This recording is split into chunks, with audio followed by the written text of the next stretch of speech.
There's a Bachmann big hauler in my collection that still needs a bit of electrical work.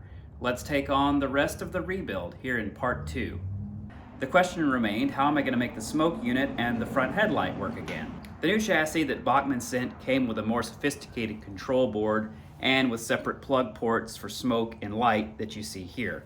Well, on the original number 10, the smoke unit and light were on the same wire circuitry and from appearances coming directly off a track power. I asked Mike, one of the electric gurus in my local Garden Railroad Club, for a bit of help. His advice, take the power for the light and the smoke unit before the motor, so right off the track pickups like before.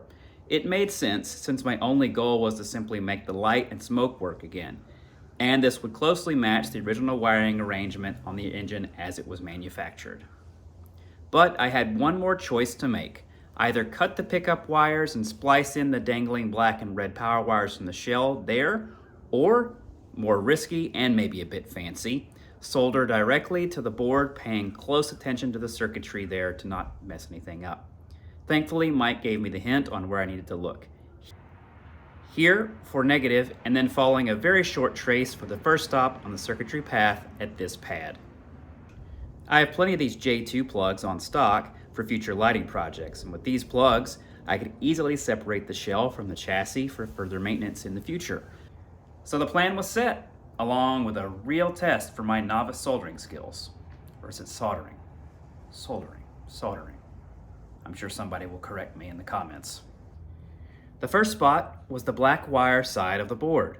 With a bit of maneuvering and clamping the wires in steady hands, I got just enough flux down and onto the existing solder without anything popping loose. Next, the really tricky one, trying to get the iron close enough to the positive pad on the board without it getting too hot enough for things to start sliding around and detaching, or worse, burning the wafer. This is my smaller soldering iron, and it turned out all right in the end. 2 solid connections at the board, ready to go. So after that, it was time to prepare the wires coming out of the shell. I cut them down a little bit in length, and I also then started to carefully pull back the sheathing on each one of the wires themselves. Each side needed to be soldered to its respective pin on the plug, but after that nerve-wracking bit with the electronics, this felt like a real walk in the park. So after soldering through that soldering solution, it was time to test everything out. And thankfully for me, like the first run, no arcs, sparks, or surprises.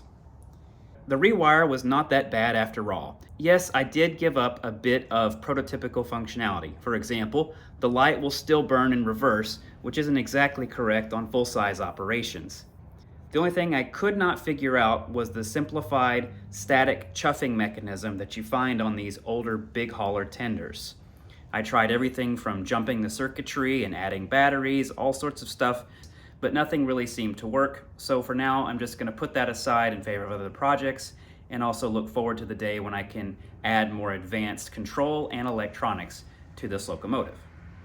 So with all of that said and done, there was nothing left to do but button it all back up. And I have to say, that was a bit more of a pain in the rear than I expected. Things just didn't quite line up, and the screws and the new packaging didn't go with the old tanks, different lengths, different bore sizes, what have you. So it took a little bit of improvisation, going into the scrap screw drawer in my garage, getting exactly what I needed, not to mention lining all of those tiny screws back up for the running gear supports, and as well getting the 4 screws that it takes on the front end of the boiler to get the boiler fully attached back to the chassis one more time. So without boring you with all of that footage of me fumbling with a screwdriver, my best advice to you is take your time, don't get frustrated. It did take a little bit of time to thread the needle, if you will, and get everything back together. So I have to say, I was worried a lot more about this project than I probably had to or needed to, but I think that's human nature to overthink things that you haven't experienced before. I made it pretty clear in the videos that this is my first time doing it, and I appreciate comments from you all out there that gave this video a watch and the last video, helping me through it, also chipping in your ideas on how I could do things differently next time. And I love hearing when my experience on the Garden Railroad helps out you. So again, be sure to like and subscribe to follow me here on Dan Derailed for more videos about garden railroading, maintenance, repair, building, and all things that go with the best hobby in the world. Happy railroading. God